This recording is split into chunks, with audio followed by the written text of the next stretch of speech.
My friend Fabiola Martinez is a great artist, but when she photographs her artwork for Instagram and social media, she doesn't have even lighting all the time. So she called me to come to this new cafe called Choco Zane, and I'm going to help her with, some techniques on how to get even exposure for her brilliant artwork. Okay, let's begin. Welcome to Discover Smartphone Photography, the show that's all about having fun, creating incredible photos, editing those photos to perfection, all within your iPhone or Android. Fabiola! Hey Mark, how are you? Oh, it's so good to see you. Good to see you too. I would love to give you a big hug, but I know. Yeah. I have a big surprise for you. I know you like Arabic coffee, so I love it. Thank you so much. I have something for you. You're welcome. Cardamom in coffee is the very best. So thank you so much. Enjoy. I can't wait to try it. Where are we? This is new. This is a new cafe. Is so good. Yes, I love this place and I love the view, and you can have the feeling of the architecture. Yeah. And this is one of my favorite buildings of the city. So it's really nice to be able to talk about art. Yeah. And to have a delicious coffee and to share the experience with you. Yeah, so we're at Choco Zane. Yes. And yes, well, this is super tasty. Now, I see that you brought your art, and that's fantastic. So Mark, I invite you because I have a few questions about photographing my artwork. And I'm hoping that you can help me out with balancing the light and capturing the right colors and to document my work on Instagram, Facebook, and social media, my website. Yeah, I'm so happy to help you, Fabiola. It's my pleasure to help artists, and especially because I want your products to be presented online, as good as the actual artwork, if that's possible. So what we're going to do is we're going to use a reflector. I bought a reflector, dollar store. You can get them at any art store. It's super cheap and a very, very good way to create even light. Now, even lighting is absolutely key, and that's why we have a big window here, and you chose perfectly, and you chose the perfect day because there's a slight overcast look. So we're going to have nice soft light, and we're going to be able to get a really good reproduction of your artwork. I'm excited. So let's begin. Yes.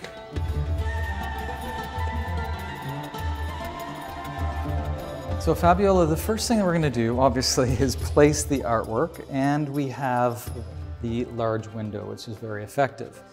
Now, interestingly, we're getting a little bit of a break in the cloud cover. So over here, there's quite a bit of sun, but we want to make sure always that your artwork is not in the direct sun. So this is perfect right here. Now, another thing is this foam core, as it's called, is something that is going to reflect light back into your painting. Now, the reason why it's important is because if you don't have a reflector, then you're going to have a gradation of light. Like this top part of your painting is going to have more light than the bottom part. So for example, this white foam core is reflecting window light back into your painting. And this is good for both food photography, it's good for product photography, it's good for anything to reflect light back.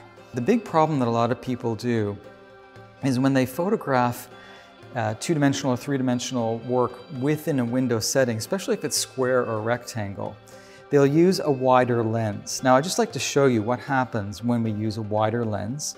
I'm just going to go really close to your artwork as if I'm going to photograph it. In fact, I will take a picture.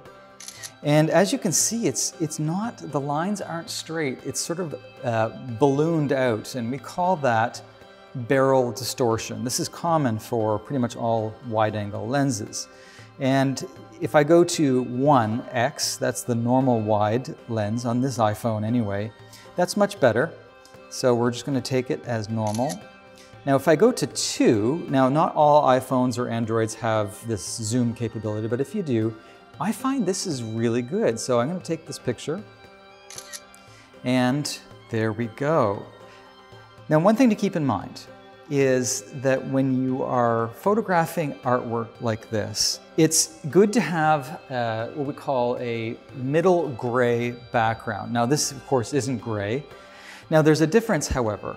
For example, if we want to showcase the three-dimensionality of your painting, the fact that it's on this, 1.5-inch canvas, then what we're going to do is we're going to use the white.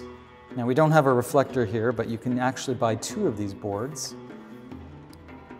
And then we can photograph at an angle, and you can choose a 45-degree angle, you can choose any angle you want just to show that depth. However, because we are photographing straight on and going to be cropping, this is perfectly fine, okay? So to answer your question, the best thing is a grayish piece of fabric. Now here in this cafe we have blue, but that's okay, but yeah, gray is better. Okay, Fabiola, so what I'm going to do is I'm just going to give you a really quick rundown of how I would crop out this blue. Yeah, so we're just going to go to Edit, and then we're going to go to the Crop tool. And this is both available in iPhone and certain Android apps. So there's the ability to adjust perspective. Now perspective, here on the iPhone at least, is this little icon. And what we can do is adjust the different perspectives in case we photograph this slightly askew, essentially, because it's very difficult to get a perfect rectangle. So as you can see, we're able to adjust the perspective really well using both of these tools. There's the horizontal and the vertical perspective adjustment. And this type of really fine-tuned editing is excellent for any square or rectangular product, such as your work. So I'm just going to say that that is really good. I'm going to bring the crop handles down, and I'm going to press done because I really like it. And I have the crop the way I like it. I have the final product ready to go up to social media just for you. Thank you, that looks great. Thank you very much, Mark. That was very helpful. My pleasure. Okay, I'm going to email this painting to you, and I hope it sells really quickly. Thank you, I hope so too. So Fabiola, I'd like you to just do the exact same thing as I did with my phone. So you have the reflection, everything looks great, and just make sure that when you're over the painting that you have a good square crop. When I say square, I mean that your vertical and horizontal lines look nice and even. And you will, yeah, that's probably gonna be excellent. That's exactly what I did. And because we have so much light coming in that window and soft light, it's gonna look really good when uploaded to social media. How's it looking on your phone? It's looking beautiful. I really like the way that the colors are nice and bright, and the colors that I see on my photograph here match actually the painting, which I find that is always a challenge when I have to photograph my artwork. So this is great, thank you. That was fun. I love Fabiola's artwork, and I really love helping artists get what they need to support themselves. And the nice thing is that technique of reflecting light back into the subject works for food, it works for products, it works for anything. So I hope you give that a try, and the next time that you need some photos with your iPhone or your Android, you will be all set with that window light and the soft ambient light coming from the sky. See you in the next episode.